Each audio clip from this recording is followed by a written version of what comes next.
Hello everyone, welcome back to another video. So in this video we are going to cover up some JEE Advanced previous year questions from the chapter Capacitance. और capacitance के JEE Advanced के previous year questions हम इस video में solve करेंगे और देखेंगे कि वो क्वेश्चंस किस तरह के थे और उनका लेवल क्या क्या रहा, राइट? तो let's start from the very first question. Okay, तो सबसे पहले तुम्हारे सामने क्वेश्चन आ गया. Question is from JEE advance 2024. तो क्वेश्चन क्या कह रहा है, डिकोड करते हैं और फर्दर इसको सोल्व करते हैं. तो देखो सबसे पहले क्या किया मैंने तुम्हें. 4 identical thin square metal sheets S1, S2, S3, S4 each of side A are kept parallel to each other with equal distance D which is less than A between them. कुछ आपको डायग्राम की मैंने. Diagram में आपके पास 4 अलग अलग plates हैं. चारों प्लेट्स का नाम गिवन है S1, S2, S3, S4 और सब में इक्वल डिस्टेंस है D और हर प्लेट का जो साइज है वो है A by A. All right, let C naught equals to epsilon naught A square by D. C naught को आप एज्यूम कर लो epsilon naught A square divide by D. Okay, where epsilon naught is permittivity free space, obvious बात है. तो बताइए इनमें से कौन सा ऑप्शन करेक्ट होगा. अब कौन सा ऑप्शन करेक्ट होगा तो चेक कर लेते हैं. देखो, मैच द कॉलम क्वेश्चन है और 4 प्लेट्स गिवन है. चारों प्लेट्स का साइज और डिस्टेंसेस गिवन है, उनके बीच का मीडियम भी आपको गिवन है. अब ये क्या कह रहा है बार बार, the capacitance between S1 and S4 with S2 S3 not connected. The capacitance between S1 and S4 with S2 shorted to S3. मतलब क्या हुआ कि आपके पास जो प्लेट्स हैं उनके बीच का आप अरेंजमेंट बार बार चेंज करते जा रहे हो और जैसे जैसे आप अरेंजमेंट को चेंज करोगे आपका आंसर वरी करेगा. तो आपको वो फाइंड आउट करना है कि हर अरेंजमेंट में तुम्हारा कौन सा आंसर बन रहा है और तुम्हें मैच द कॉलम को अटेम्प्ट करना है. तो कर लेते हैं. देखिए, सबसे पहले मुझे गिवन है 4 plates. Plate S1, S2, S3, S4. हर प्लेट का एरिया आपके पास A स्क्वायर है. सभी प्लेट्स के बीच का जो सेपरेशन है वो आपको गिवन है D. बिल्कुल. अब आते हैं वापस क्वेश्चन पर. सबसे पहली स्टेटमेंट P. तो पहली स्टेटमेंट पर बात करते हैं कि पहला स्टेटमेंट आपका क्या कह रहा है. पहला स्टेटमेंट आपको बोलते हैं capacitance between S1 and S4 के बीच का फाइंड करो. S2 S3 not connected.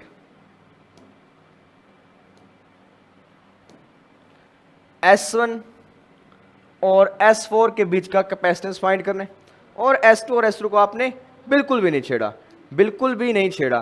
तो इस कंडीशन में अगर तुम इसको चेक करोगे तो ये सर्किट डायग्राम जो तुम्हारा बनेगा वो कुछ इस फॉर्म में बनेगा. S1, S2, S3, S4 और यहां बनेंगे तुम्हारे 3 कैपेसिटर्स. 3 कैपेसिटर्स बनेंगे और तीनों कैपेसिटर का अगर आप कॉम्बिनेशन देखो सीरीज में है तो तीनों का जब आप आंसर निकालोगे that will be equal to C/3. और अगर मैं एक के लिए C की वैल्यू बताऊं वो आएगी आपकी epsilon not area divide by D और साथ में 3. तो तुम्हारा ऑप्शन बनना चाहिए,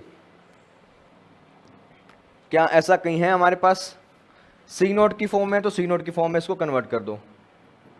इस पार्ट को क्वेश्चन बोल रहा है C नोट, तो इसको लिख दो C नोट डिवाइड बाय 3.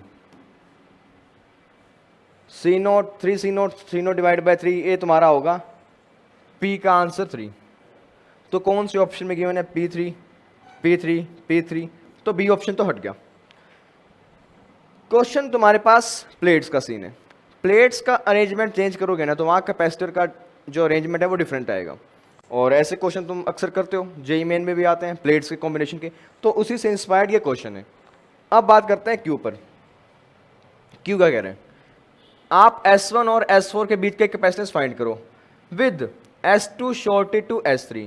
इस बार वो क्या कह रहे हैं कि S1 और S4 के बीच का कैपेसिटेंस फाइंड करो but S2 and S3 are directly connected to each other. इसका मतलब हुआ जो तुम्हारा कॉम्बिनेशन बनेगा वो कुछ ऐसा बनना चाहिए S1, S2, S3, S4 उनके बीच में बनाए मैंने कैपेसिटर्स, और अब वो क्या कहते हैं, S2 और S3 को आप कर दो directly connect to each other. तो कर दिया, S2 S3 को डायरेक्टली कनेक्ट कर दिया। अब मैं क्या फाइंड करूंगा, S1 एंड S4 इन दोनों के बीच में नेट कैपेसिटेंस कितने हैं। तो देखो S2 S3 को आपने डायरेक्टली कनेक्ट कर दिया, तो आपके पास बचा क्या, एक कैपेसिटर यहाँ, एक कैपेसिटर यहाँ, इन दोनों के बीच में पोटेंशियल डिफरेंस जीरो हो गया। तो तुम्हारा जो नया आंसर आएगा that will be equal to C0 divide by 2, और तुम्हारा आंसर C0 बाई 2 बनेगा। क्या ऐसा कुछ ऑप्शन में है हमारे पास? तो ऑप्शन नंबर 2, तो Q के लिए तुम्हारे पास आएगा 2, Q के लिए 2 यहाँ भी है, यहाँ भी है, यहाँ भी है, ओके। और R का 4 4 4 हर जगह आ रहा है, तो R के लिए भी चेक करना बंद कर दो, सॉरी R के लिए भी चेक करना होगा क्योंकि यहाँ पे 4 है, यहाँ 2 है।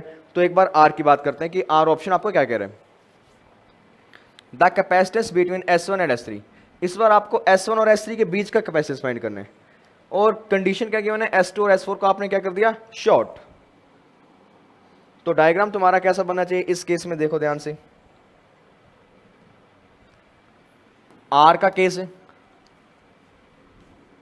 चारों प्लेट्स बनाया, S1 S2 S3 S4, और S2 और S4 को आपने क्या कर दिया, कनेक्ट। तो जो तुम्हारा सर्किट डायग्राम बनेगा अरेंजमेंट का वो कुछ ऐसा बनेगा, ये S1, ये S2, ये S3 और ये S4, और इनके बीच में अगर प्लेट्स को लगा दूं, और अब जो पॉइंट्स कनेक्ट किए हैं वो कनेक्ट कर दो, S2 को S4 के साथ कनेक्ट कर दो,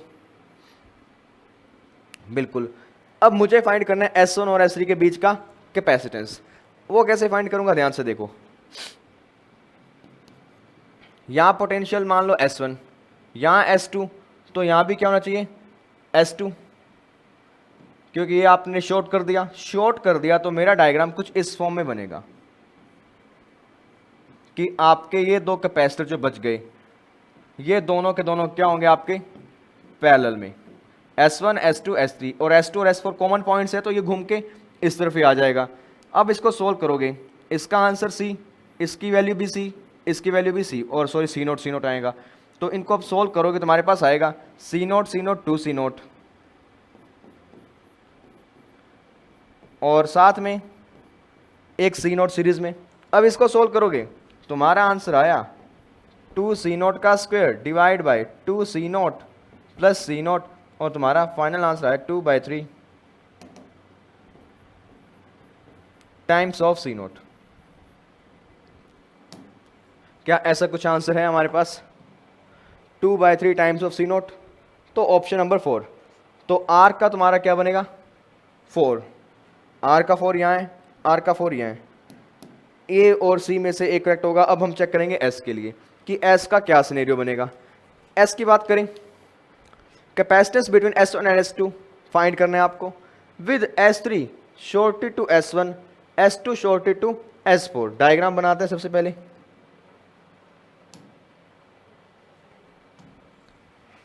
लास्ट पार्ट क्वेश्चन का, 1 2 3 4, S1 S2 S3 S4। Question में क्या कह रहा है देखो ध्यान से, S1 और S2 के बीच का कैपेसिटेंस फाइंड करो, S3 को कनेक्ट करो S1 से, S2 को S4 से। तो कनेक्ट कर देते हैं, S1 को कनेक्ट किया S3 से, S2 को कनेक्ट किया S4 से, और S1 और S2 के बीच का कैपेसिटेंस मुझे फाइंड आउट करना है। तो डायग्राम बनेगा कुछ ऐसा, S1 S2 S3 और S4, ये तुम्हारे कैपेसिटर्स आगे बीच में। अब इनके कनेक्शन बिठा दो, S1 को जोड़ दो S3 से, और S2 को जोड़ दो S4 से, जोड़ दिया। और जब कभी ऐसा कॉम्बिनेशन तुम्हारे पास बनते हैं, इट मीन्स पूरे का पूरा जो सिस्टम है वो तीनों के तीनों कैपेसिटर्स पैरेलल में, तो तुम्हारा जो रिजल्ट बनेगा वो ऐसा बनेगा, S1 पॉइंट और S2 पॉइंट, और उनमें तीनों के तीनों कैपेसिटर्स कैसे, पैरेलल में। पैरेलल में ये C0, ये C0, ये C0, इनको सॉल्व करोगे तुम्हारा आंसर क्या आया, 3 टाइम्स ऑफ C0, और that will be your final answer. 3C0 मतलब S का क्या होगा 1, तो S का आना चाहिए 1, तो C ऑप्शन तुम्हारा बन गया, A ऑप्शन गलत। क्वेश्चन अच्छा था, प्लेट्स का था कि आपके पास प्लेट्स हैं कई सारी, उन प्लेट्स में अगर आप अलग अलग कनेक्शंस को बिठाते हो ना तो कैपेसिटर्स का जो अरेंजमेंट है वो वरी करेगा। अगर आपने ये टॉपिक स्टडी किया हुआ है कि ऐसे प्लेट्स वाले सर्किट को कैसे डील करते हैं, फिर तो आपको ये क्वेश्चन इजीली समझ आ जाएगा, आप इजीली इसको हैंडल कर पाएंगे। अगर आपको ये टॉपिक नहीं पढ़ा फिर ये डिफ़िकल्ट पार्ट हो सकता है तुम्हारे लिए समझना कि कैसे सर्किट्स मैंने डिज़ाइन किए और कैसे मैंने कैपेसिटर्स को फाइंड किया। सभी जो आपके चारों ऑप्शन थे, चारों के अलग अलग सर्किट्स बनाए, सभी का आंसर मैंने फाइंड आउट किया और अल्टीमेटली हमने सेलेक्ट किया कि हमारा जो ऑप्शन नंबर सी करेक्ट होगा। अगर क्वेश्चन के लेवल की बात करूं ठीक है, कोई ज़्यादा हार्ड नहीं है, नॉर्मल क्वेश्चन है। और ऐसे क्वेश्चन मेंस में तो आते ही आते हैं, तुम्हारे पास प्लेट्स होते हैं, प्लेट्स के बीच में कॉम्बिनेशन बना देते हैं और तुमसे मांगता है नेट सी की वैल्यू। और हाँ, मेंस में क्या होता है, तुम्हारे पास एक सेट होता है, एक कॉम्बिनेशन, और उसका आंसर तुम बताते हो। बट इस केस में क्या है, तुम्हारे पास चारों अलग अलग ऑप्शन दिए हैं और चारों के लिए अलग अलग सर्किट बन रहे हैं, तो तुम्हें चारों को अलग अलग एनालाइज करना होगा और फाइंड आउट करना होगा तुम्हारा करेक्ट आंसर क्या होगा। तो चले अगले पार्ट पर, अगला पार्ट क्या कह रहा है देखो ध्यान से।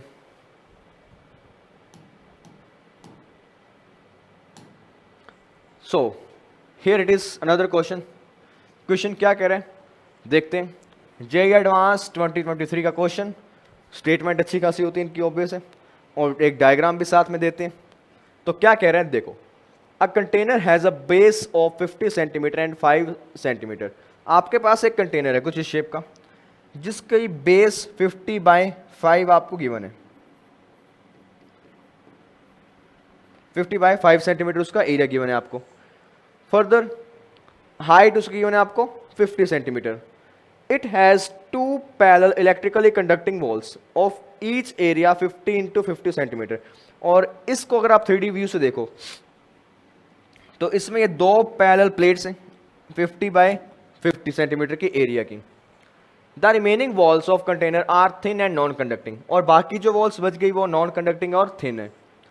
The container is being filled with a liquid of dielectric constant 3। इस कंटेनर में आप कंटिन्यूसली एक लिक्विड को स्पिल करते जा रहे हो और उस लिक्विड का जो डाइलेक्ट्रिक कांस्टेंट है वो गिवन है तुम्हें 3, और जो लिक्विड को आप फिलअप करते जा रहे हो उसका यूनिफॉर्म रेट गिवन है दिस वन, 250 सेंटीमीटर क्यूब पर सेकेंड। मतलब हर एक सेंटीमीटर में, हर एक सेकंड में वो कितना वॉल्यूम कवर अप कर रहे हैं, 250 centimetre cube. Okay, what is the value of capacitance of conductor after 10 seconds. तो आपको बताना है कि 10 सेकंड के बाद में कैपेसिटेंस की वैल्यू कितनी होगी। तो देखो ध्यान से, डायग्राम कुछ ऐसे, डायग्राम बनाते हैं एक बार यहां से।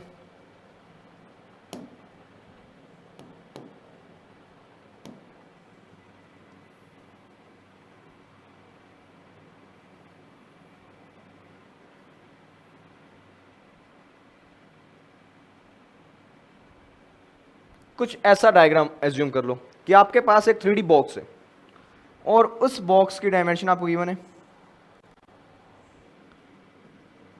5 सेंटीमीटर, 50 सेंटीमीटर, और ये आपको गिवन है 50 सेंटीमीटर बिल्कुल। और इसकी वॉल्स के बारे में बातें गिवन है कि साइड वॉल कंडक्टिंग है, तो मतलब ये एज अ कैपेसिटर काम कर सकता है।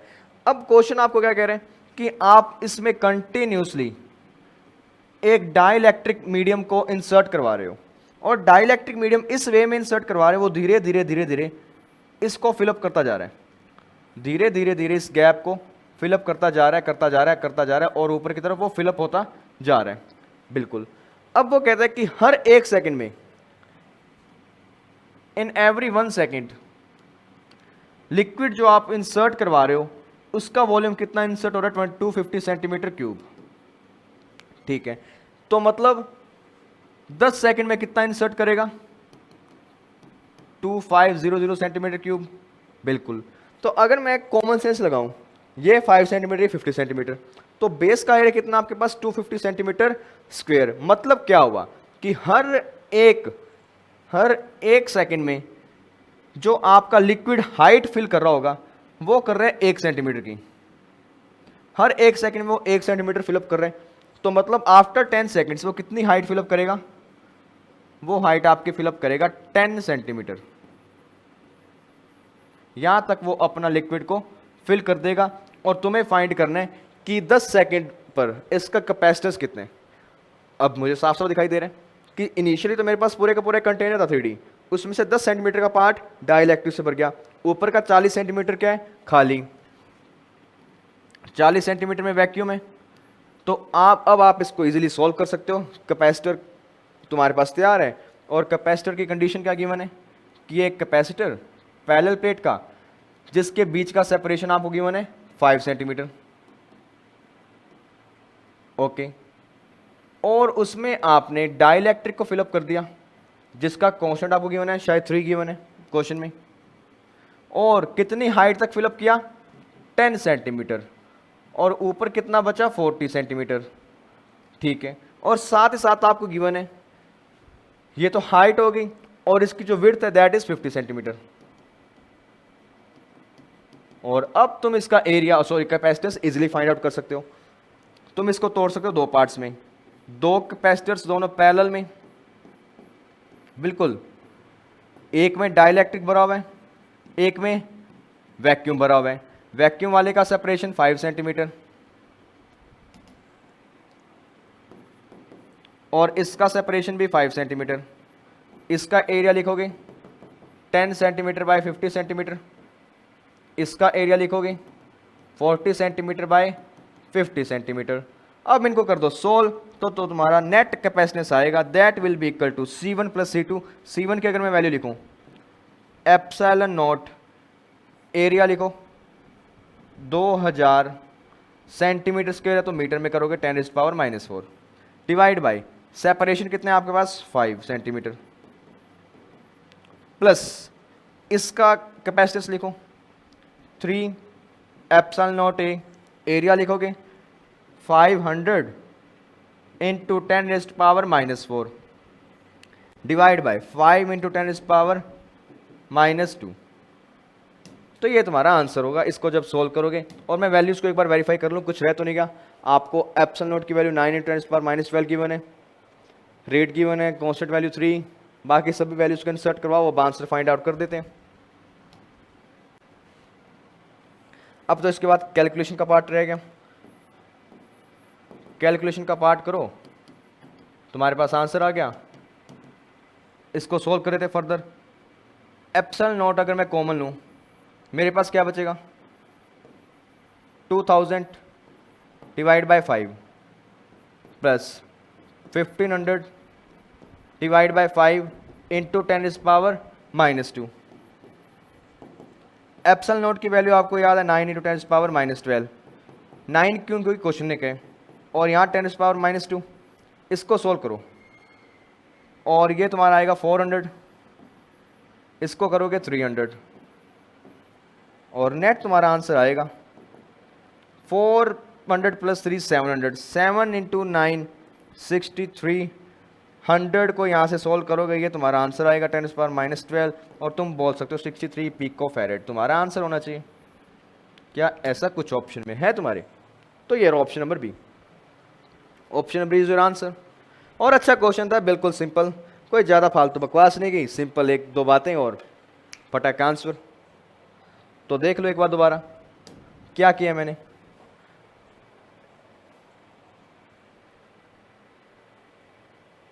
तो आपको गिवन यही था कि आपके पास एक कंटेनर टाइप सिस्टम है, उसमें कंटिन्यूसली आप डाइलेक्ट्रिक मीडियम को इंसर्ट करवाते जा रहे हो। जैसे जैसे डाइलेक्ट्रिक मीडियम इंसर्ट करवाओगे वो हाइट कवर करेगा और 10 सेकंड्स के बाद आपको कैपेसिटेंस को फाइंड करना था। 10 सेकंड में कितना हाइट कवर करेगा? 10 सेंटीमीटर, और ऊपर कितना बचा? 40। तो मैंने इस कैपेसिटर को 2 पार्ट्स में तोड़ दिया, पैरेलल में होंगे दोनों, ऑब्वियस है। एरिया आपके पास है, डिस्टेंस आपके पास है। फर्दर आपने सॉल्व किया, फॉर्मूला लगा के वैल्यूज को इंसर्ट किया, तुम्हारे पास फाइनल आंसर क्या है? 63 पिको फैरेड। अच्छा क्वेश्चन था, बस सोचने वाली बात यही थी कि 10 सेकंड्स में कितनी हाइट फिलअप होगी, बस इतना आता ही। उसके बाद क्वेश्चन में कुछ नहीं था। क्वेश्चन में जान सिर्फ यही पार्ट डाल रहा था कि आपके अंदर यहाँ किस रेट से डाइलेक्ट्रिक इंसर्ट करवा रहे हो। इसका आंसर फाइंड आउट करते ही सारा काम हो गया और आंसर हमारा क्या आया 63 पिको फैरेड।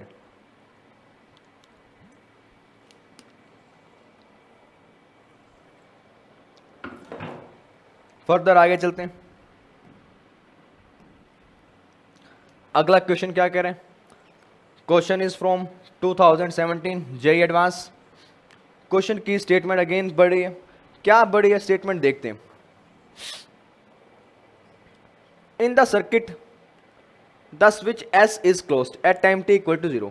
आपके पास ये पूरे का पूरा सर्किट है, आपने सर्किट का स्विच एस क्लोज कर दिया। स्विच एस क्लोज करते ही कैपेसिटर क्या करना करेगा, चार्ज होना स्टार्ट करेगा ऑब्वियस है, और वो वोल्टेज वी नोट तक चार्ज हुआ continuous for time T greater than R C. ठीक है, in this process some dissipation E D occurs across the resistance R. कुछ एनर्जी लॉस हुआ यहां पर ई डी, बिल्कुल, and the amount of energy finally stored in the fully charge capacitor is E C. तो जो इसमें energy store हुई वो कितनी हो रही, ई सी हो रही है। ओके, फर्दर वो क्या बोल रहे हैं, ये था एक प्रोसेस। दूसरा प्रोसेस बोलता है वो, in a different process the voltage is first set to V naught by 3 and maintained for charging time T greater than R C, then the voltage raised to V naught by 3 without discharging and again maintained for a time t greater than RC. The process is repeated one more time by raising the voltage to V naught. मतलब क्या, पहले उसने charge किया capacitor को एक बार में, तब तो डायरेक्टली एक बार में V naught दिया, काम खत्म। दूसरी बार में उसने क्या किया, वो स्टेप बाय स्टेप उसको चार्ज करे। पहले उसको चार्ज किया V naught बाई 3 तक, रोक दिया। उसके बाद दोबारा चार्ज किया 2 V naught बाई 3 तक, फिर रोक दिया। उसके बाद फिर चार्ज किया V naught तक। तो वो स्टेप बाय स्टेप चार्जिंग कर रहे हैं दूसरे प्रोसेस में, बिल्कुल। तो आपको क्या बताना है, this two process are depicted in figure. ठीक है, in process 1 the energy stored in capacitor is E C and heat dissipated across E D are related by. तो आपको ये बताना है कि कैपेसिटर में कितना एनर्जी स्टोर हुआ और रेजिस्टेंस के क्रॉस कितना एनर्जी ड्रॉप हो रहा है, यहाँ डिसिपेट हो रहा है, एनर्जी कितना डिसिपेट हो रहा है, उनमें रिलेशन क्या आएगा, उनमें रिलेशन क्या आना चाहिए, उसके बेसिस उसका आपको यहाँ पे जवाब देना है। तो अगर आप उसको देखो, सिंपल सी बात है यहाँ पर,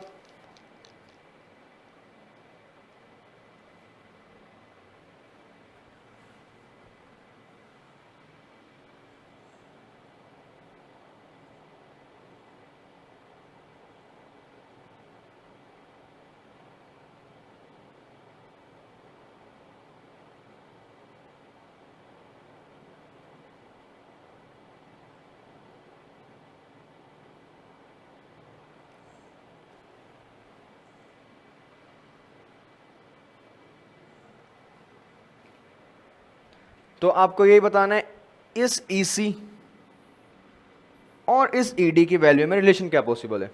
जहाँ तक मुझे याद है कि जब हम एक कैपेसिटर को चार्ज करते हैं तो उस दौरान मान लो अगर बैटरी E एनर्जी सप्लाई करती है ना, तो आपके कैपेसिटर के पास जो रीच करती है दैट इज E/2। सिर्फ वो 50% अपना स्टोर करते हैं और बाकी 50% वो कहीं ना कहीं लॉस करते हैं। तो मैं ये कह सकता हूँ कि यहाँ से अगर E एनर्जी सप्लाई हुई है तो वो E/2 तो खा जाएगा और बाकी क्या होगी, लॉस। और लॉस कहाँ हो रही है, रेजिस्टेंस में। तो दोनों केसेस में जो एनर्जी लॉस होगा ED में वो भी तुम्हारा क्या होगा, E/2, और इसके अंदर भी कितना आ रहा है, E/2। तो तुम्हारा आंसर जो आना चाहिए that will be equal to EC equal to ED। दोनों तुम्हारे बराबर होने चाहिए, क्योंकि 50% एनर्जी तो वो अंदर स्टोर कर लेते हैं और बाकी जो 50% बची वो कहीं ना कहीं लॉस हो रही है। और इसमें लॉस होने का रीज़न कौन सा है, रेजिस्टेंस। तो रेजिस्टेंस में कितना लॉस हुआ, कितना स्टोर हुआ, दोनों सेम होंगे इस केस में। तुम्हारा आंसर आ गया EC will be equal to ED और तुम्हारा ऑप्शन नंबर बी बना करेक्ट आंसर। अच्छा क्वेश्चन था, थ्योरेटिकल था, कुछ ज़्यादा फालतू बातें नहीं करी इसने। अब आते हैं इस क्वेश्चन पर क्या कह रहे हैं। जेईई एडवांस 2021 का न्यूमेरिकल टाइप क्वेश्चन है आपके पास। न्यूमेरिकल टाइप क्वेश्चन में आपको गिवन है एक सर्किट और सर्किट में स्विच है, स्विच के साथ कुछ खेल करेगा, कभी इसके साथ जोड़ दिया कभी उसके साथ जोड़ दिया। तो देखते हैं क्या बात हो रही होगी। तो देखो, in the circuit shown below switch S is closed to position P. आपने स्विच एस को क्लोज कर दिया पी के साथ में, पी के साथ क्लोज कर दिया मतलब क्यू का काम यहाँ पे खत्म है, क्यू का कोई रोल ही नहीं है सर्किट में। For a long time so that charge on capacitor become Q1, और इस वे में चार्ज किया कि इस पर जो चार्ज आए वो आ जाए Q1, ठीक है।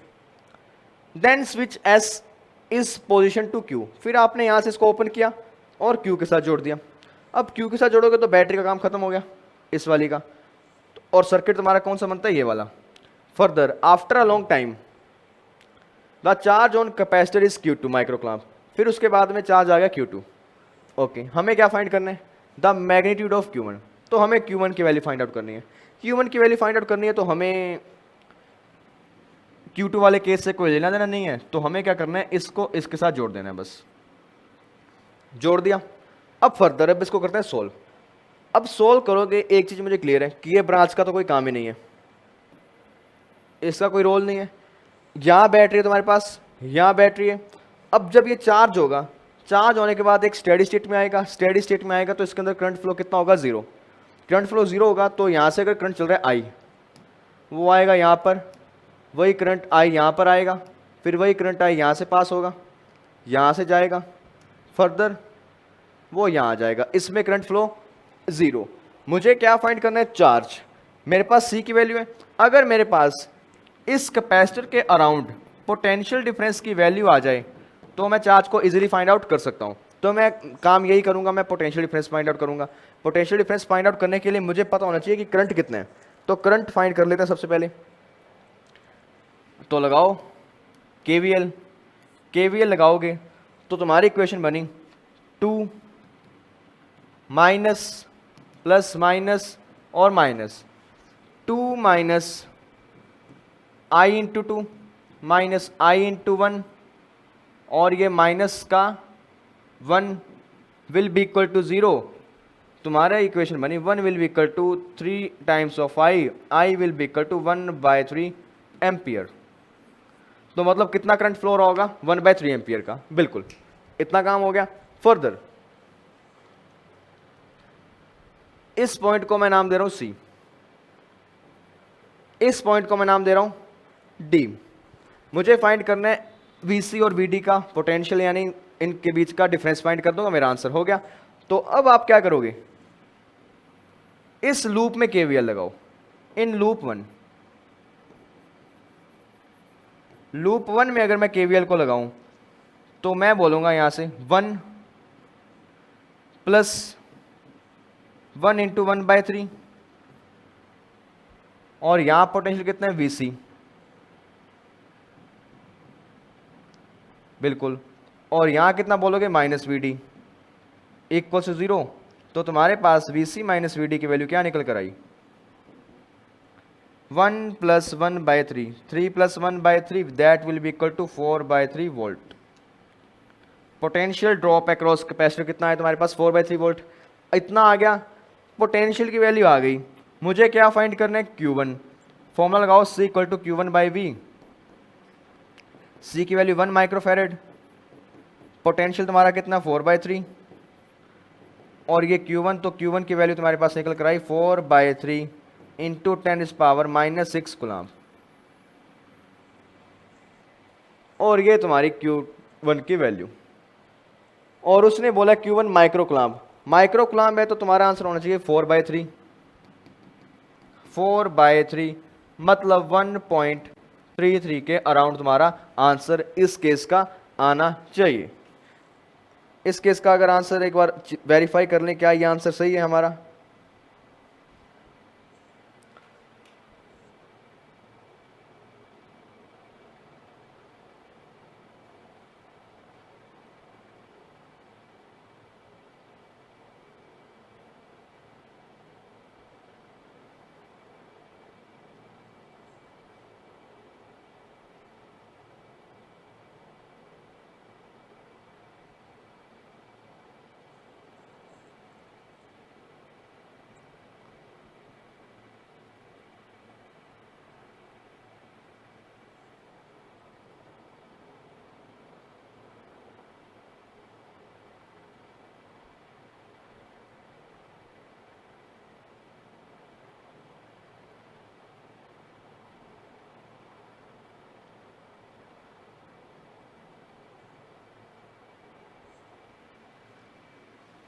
सो राइट, आंसर हमारा सही है, कुछ ज़्यादा था नहीं, 1.33 आपका आंसर आ गया। कुछ ज़्यादा हार्ड क्वेश्चन है, सिंपल क्वेश्चन हो तो मैं ये ध्यान देना था कि जब आपके पास ये सिनेरियो होगा तो स्टेडी करंट का सीन है, स्टेडी करंट का सीन है तो अप्लाई करोगे तो हमारे पास आंसर आ गया। कुछ ज़्यादा सोचने वाली बातें नहीं। केवीएल अप्लाई करना था, करंट की वैल्यू आई, उसके बाद में इस पर एक लूप लगाते, लूप 1 में केवीएल लगाया, ये तुम्हारा आंसर आया। In this way you can solve this kind of question easily. Capacitor का क्वेश्चन है, रेजिस्टेंस बीच में लगा दिया, कोई बड़ी बात नहीं है, हम इजीली इसको सॉल्व कर सकते हैं। तो चलिए अगले क्वेश्चन पर। अगला क्वेश्चन क्या कह रहा है देखो, जेईई एडवांस 2022 का क्वेश्चन तुम्हारे सामने। टू कैपेसिटर्स हैं, कैपेसिटेंस इज गिवन है, और जब प्लस माइनस की टर्म दिख रही है आपको, इट मीन्स क्वेश्चन कहीं ना कहीं एरर की तरफ जाएगा। एरर की तरफ क्वेश्चन डाइवर्ट हो रहे हैं, तो देखते हैं क्या कह रहे हैं। आपको गिवन है दो कैपेसिटर्स, पहला कैपेसिटर C1 जिसकी वैल्यू गिवन है 2000 प्लस माइनस 10 पिकोफैरेड, दूसरा कैपेसिटर C2 उसकी वैल्यू गिवन है आपको 3000 प्लस माइनस 15 पिकोफैरेड। दोनों को आपने कनेक्ट किया सीरीज में। फर्दर जिस वोल्टेज के साथ में आपने कनेक्ट किया वो वोल्टेज आप गिवन है 5 प्लस माइनस 0.02 वोल्ट। तो बताइए percentage error in the calculation of the energy stored कितना होगा। परसेंटेज एरर बताना है किसमें, एनर्जी में। तो सबसे पहले एनर्जी का फॉर्मूला लिख देते हैं, U इक्वल टू 1/2 CV²। अगर मैं एरर की बात करूं तो फॉर्मूला लगाओगे del U by U into 100% will be equal to del C by C into 100% plus del V by V, और साथ में एक 2 भी आएगा, इंटू 100%।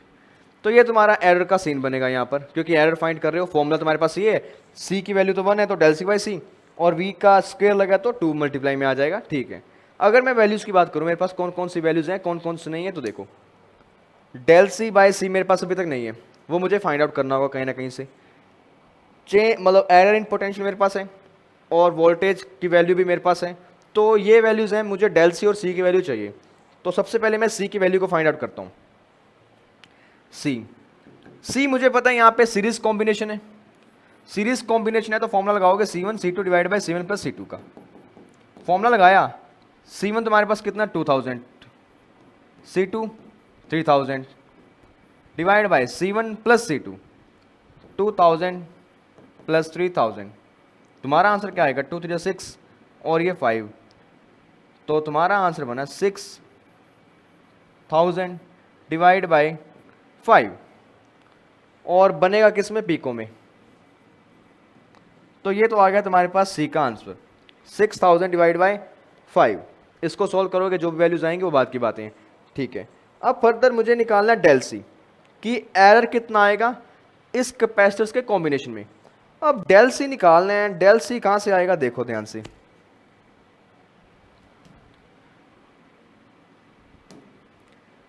तुम्हें पता है 1/C will be equal to 1/C1 plus 1/C2।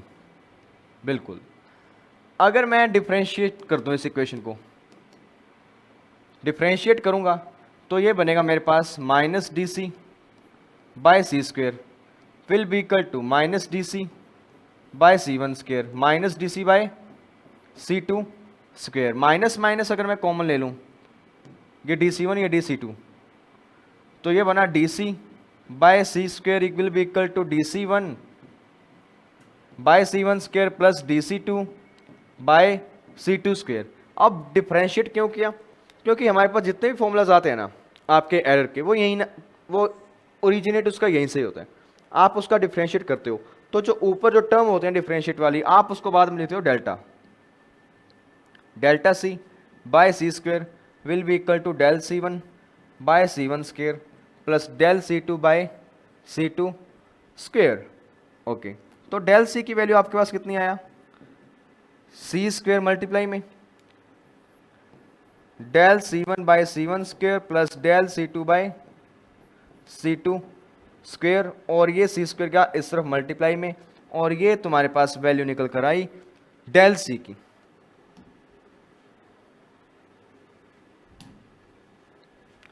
तो ये तुम्हारे पास वैल्यूज थी। उसके बाद में तुम्हें फाइंड करना था, यहाँ पर इतना पार्ट हमने कर दिया, और इस पार्ट को करने के बाद में आगे काम स्टार्ट करते हैं। आगे काम में क्या बच गया, तुम्हें फाइंड करना था एरर इन एनर्जी, और एरर इन एनर्जी यानी परसेंटेज में था, तो हमने उसका फॉर्मूला अभी लिखा था लास्ट पेज पर, that was del C by C plus 2 del V by V into 100%।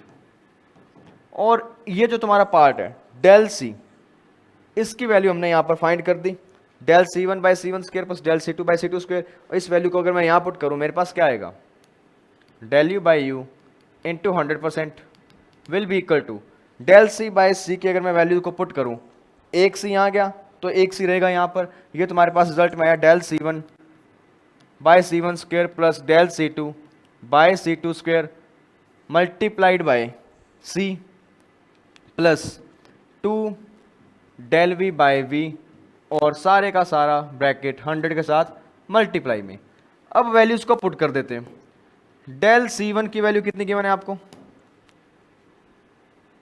Del C one तुम्हें गिवन है यहां पर 10 पिको फैरेड,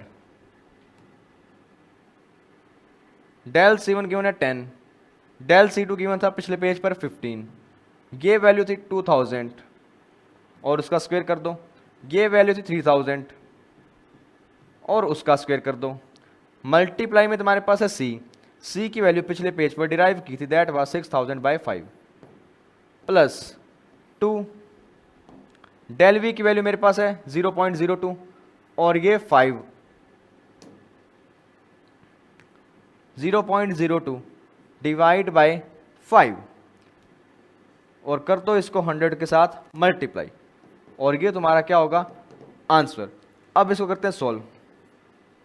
सोल्व किया 10 डिवाइड बाई 2000, 15 डिवाइड बाई 3000 और बाहर 6000 है, तो 3 0 3 0 3 0 कट गई।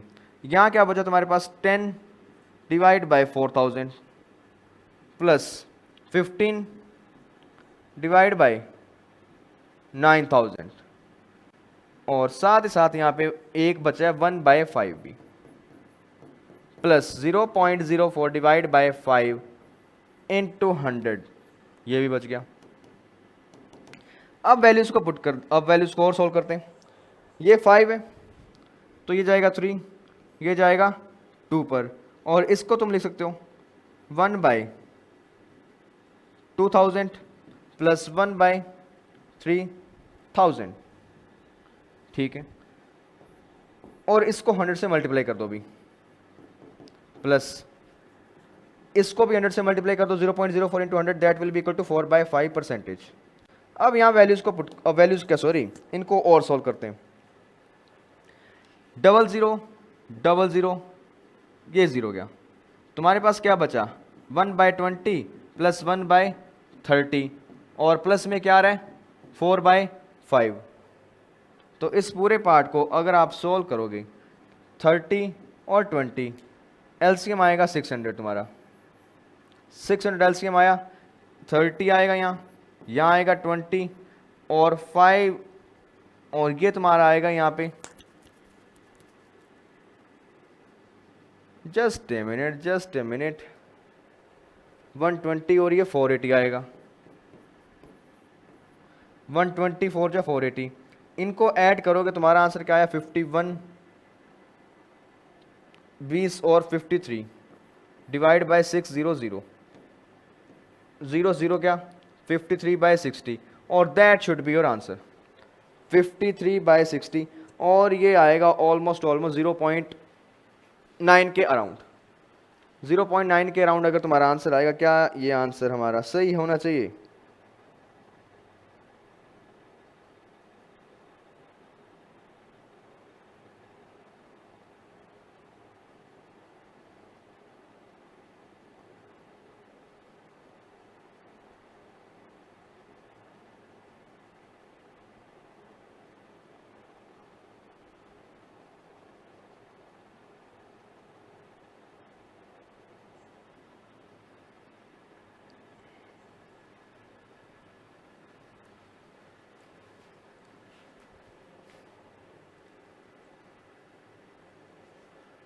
इसको अगर आप चेक करो 3/400, सॉरी 2/400 बना 1/2000, यहाँ बनेगा 3/900 1/300 3000, 3000 से ये 0000 कटा 1/20 1/30 बना 1/30, और इस पार्ट को जब सॉल्व करोगे तुम्हारे पास जो आंसर आएगा यही आएगा, और इस आंसर को जब तुम सॉल्व करोगे तुम्हारे पास 1 से छोटी वैल्यू आएगी। और अगर एक बार दोबारा चेक करें तो हमने कहीं गलती छोड़ी हो किस स्टेप में, डेल C1 की वैल्यू सही पुट किया, डेल C2 की वैल्यू सही पुट की है, C1 स्क्वेयर 2000 था, C2 तुम्हारा 3000 था, स्क्वेयर से पुट करें, और यहाँ 000 कैंसिल, 2 × 2 4, तो आंसर तुम्हारा सही है।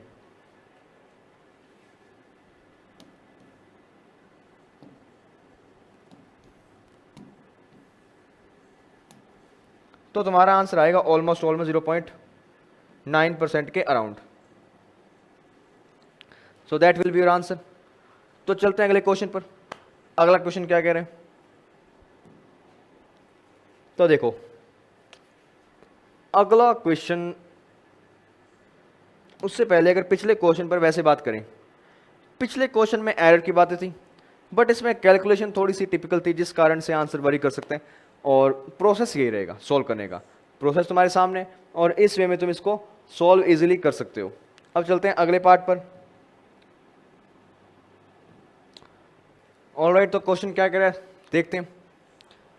जेईई एडवांस 2019 का क्वेश्चन आपको गिवन है, a parallel plate capacitor, parallel plate capacitor having capacitance C has spacing D between two plates having equal area A।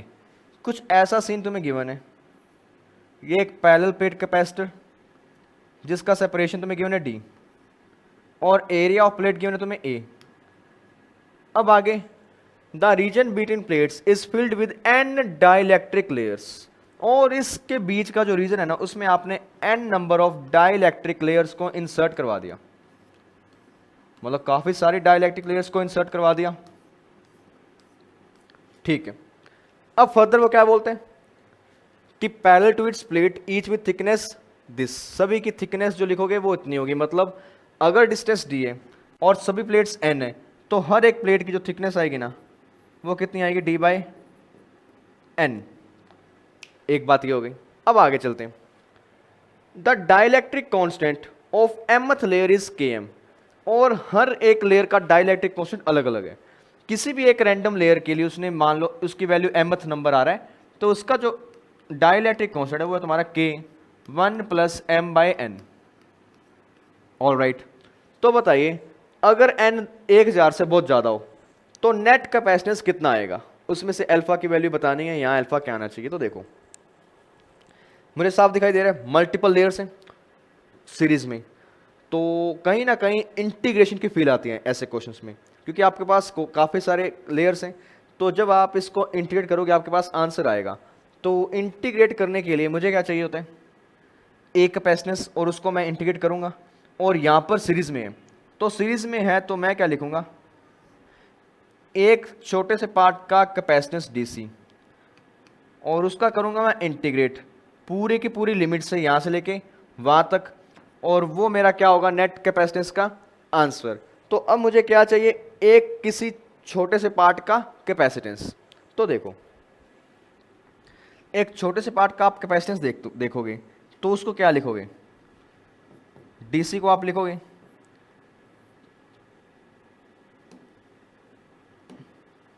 K ε0, area सबका कॉमन है बिल्कुल, और ये K कौन सा आएगा, Km, क्योंकि mth की बात हो रही है, divide by D distance. D distance मान लो यहाँ पे dx होगी क्योंकि धीरे धीरे बढ़ता जा रहा है, तो ये हो गया dx वाला पार्ट।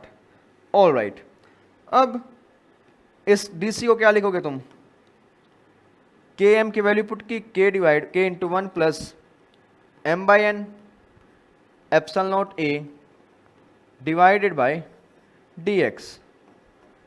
तो अगर मैं इस वैल्यूज को पुट करूं, मेरे पास नेट कैपेसिटेंस कितना आएगा, इंटीग्रेशन 1/DC, और 1/DC की वैल्यू अभी मैंने फाइंड करी कितनी, K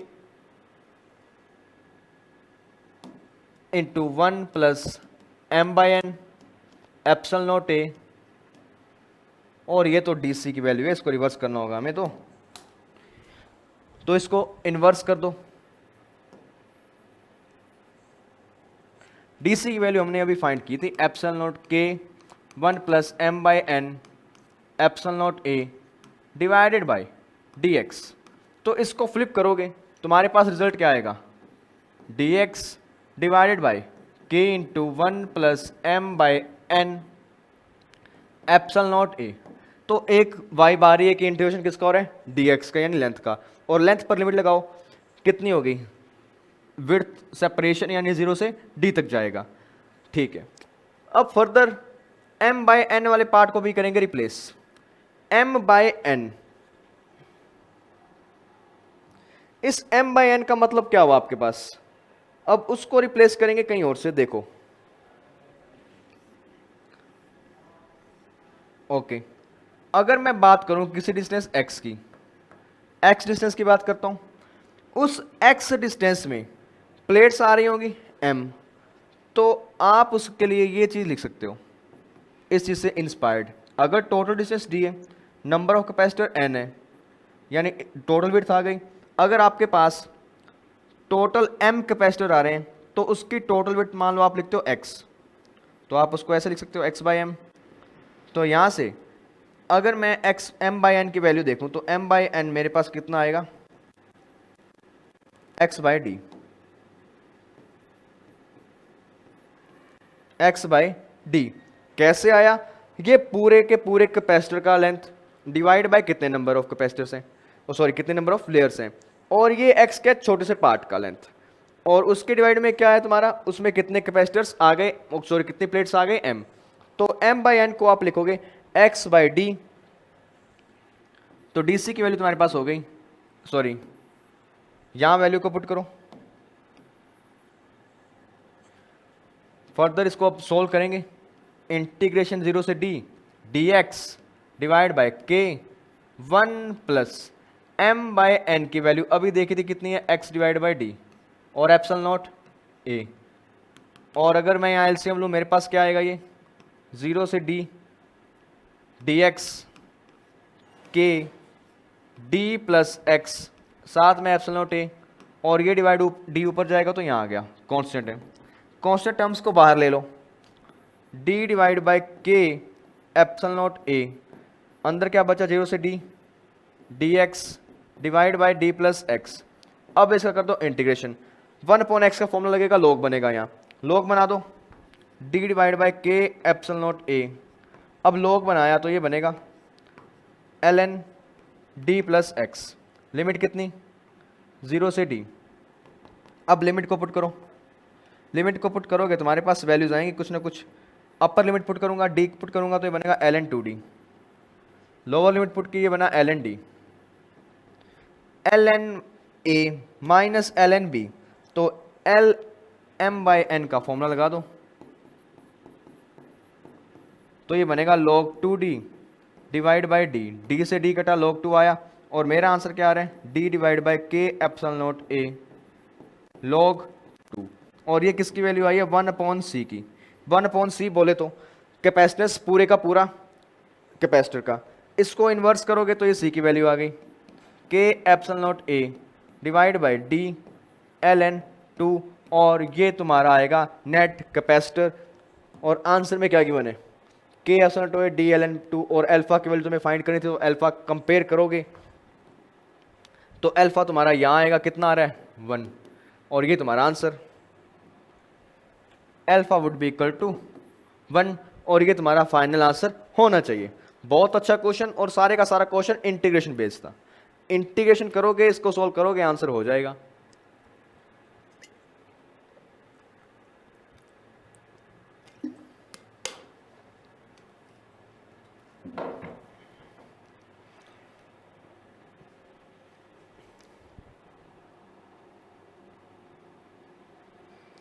अब कईयों के डाउट आ सकते हैं कि यहां पर आपने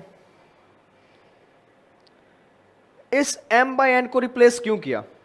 m बाई एन क्या कांस्टेंट नहीं था, नहीं, m एक नंबर है किसका, प्लेट का, वो हर प्लेट के लिए m वैल्यू अलग अलग है। तो हम बात करते हैं पूरे के पूरे कैपेसिटर की, तो हर कैपेसिटर में जितने प्लेट्स आ रही हैं वो सब के सब अलग अलग नंबर की होंगी, तो सब के लिए ये वैल्यू अलग होगी। इसीलिए मुझे इसको रिप्लेस करना था किसी कॉमन वैल्यू से। कॉमन वैल्यू से रिप्लेस करने के लिए मुझे ये काम करना पड़ा, तब जाकर मैंने इसको सॉल्व किया और अपना आंसर दिया।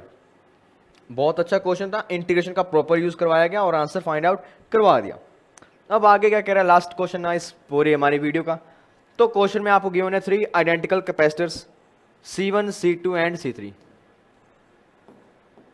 आपके पास 3 अलग अलग कैपेसिटर्स हैं और आइडेंटिकल है, sorry C1, C2 and C3। सभी की वैल्यू गिवन है 1 microfarad. They are uncharge initially, सभी अनचार्ज है initially. They are connected in a circuit as shown in the figure, उसको आपने इस वे में कनेक्ट कर दिया एक सर्किट के अंदर। Further C1 is then filled with dielectric medium, और C1 में आपने एक डाइलेक्ट्रिक को इंसर्ट करवा दिया। डाइलेक्ट्रिक इंसर्ट करवाओगे तो इसका जो नया कैपेसिटेंस आएगा वो आएगा epsilon r into 1। Epsilon r क्यों? क्योंकि यहाँ पे इसको गिवन, इसने गिवन है due the dielectric medium of relative permittivity epsilon r. उसने के का वैल्यू नहीं दिया, उसने रिलेटिव परमिटिविटी हमें दी है। The cell EMF is 8 volt, कि आपको गिवन है 8 वोल्ट।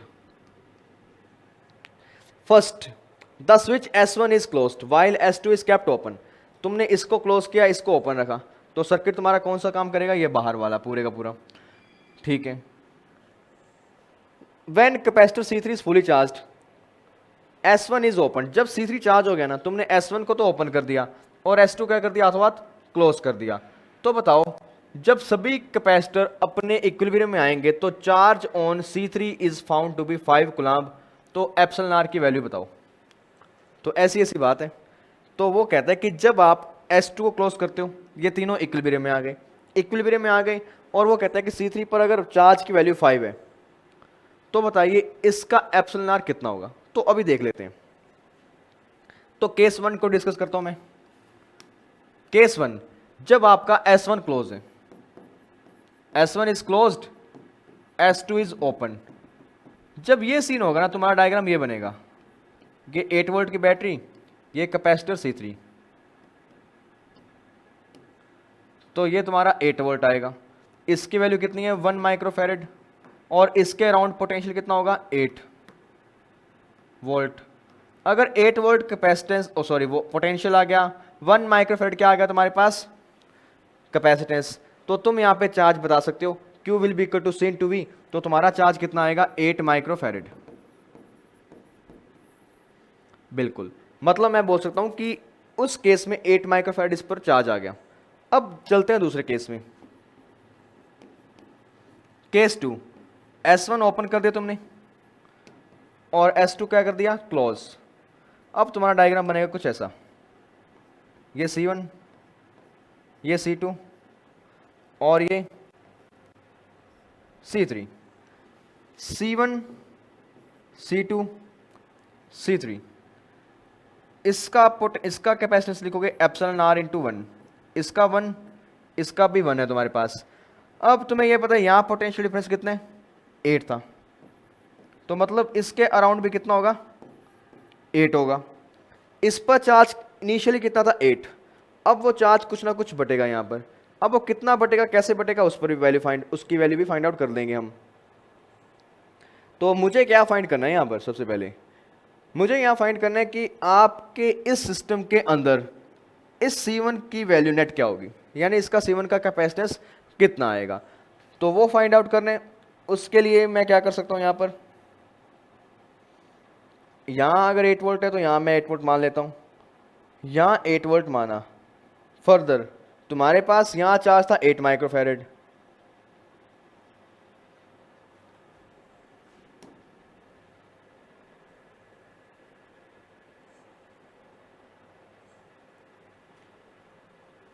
ओके ओके ओके, एक चीज हमने मिस कर दी। वो बोलता है कि जब आपका C3 इक्विलिब्रियम में आएगा तब इस पर नेट चार्ज आएगा 5 माइक्रो कूलम्ब। इस पर चार्ज आएगा 5 माइक्रो कूलम्ब। अगर इस पर 5 माइक्रो कूलम्ब चार्ज आ रहा है, इट मीन्स इनिशियली इस पर 8 था, तो 5 अब आया, तो 3 कहाँ गया? इस वाली ब्रांच में, और इस ब्रांच में दोनों सीरीज में, तो मैं कह सकता हूँ कि इस पर भी वैल्यू 3 माइक्रो कूलम्ब आएगी। इस पर भी चार्ज की वैल्यू 3 माइक्रो कूलाम तुम्हारी आएगी। तो C1 के केस में तुम्हारा C1 बना एप्सिलॉन आर, और इस पर चार्ज कितना आ रहा है 3 माइक्रो कूलाम। और तुम्हें क्या चाहिए, बस पोटेंशियल डिफरेंस। पोटेंशियल डिफरेंस आते ही तुम्हारा काम हो गया। तो पोटेंशियल डिफरेंस फाइंड कर देते हैं। इसके क्रॉस और इसके क्रॉस कितना है तुम्हारे पास 8। यहां 8 नहीं आएगा, यहां तुम्हारा आएगा 5। कॉमन पोटेंशियल तुम्हारा चेंज होगा इस बार। कॉमन पोटेंशियल 5 होगा क्योंकि चार्ज भी 5 है। तो यहां वैल्यू आएगी 5, यहां भी 5, ओके, यहां 5 कंप्लीट पर है। तो कंप्लीट पर 5 है, और तुम्हें क्या बताना है यहां पर कि इसका चार्ज कितने, तो अभी कर देते हैं। नेट कैपेसिटेंस अगर मैं लिखूं दोनों सीरीज में है तो ये आंसर आएगा एप्सिलॉन आर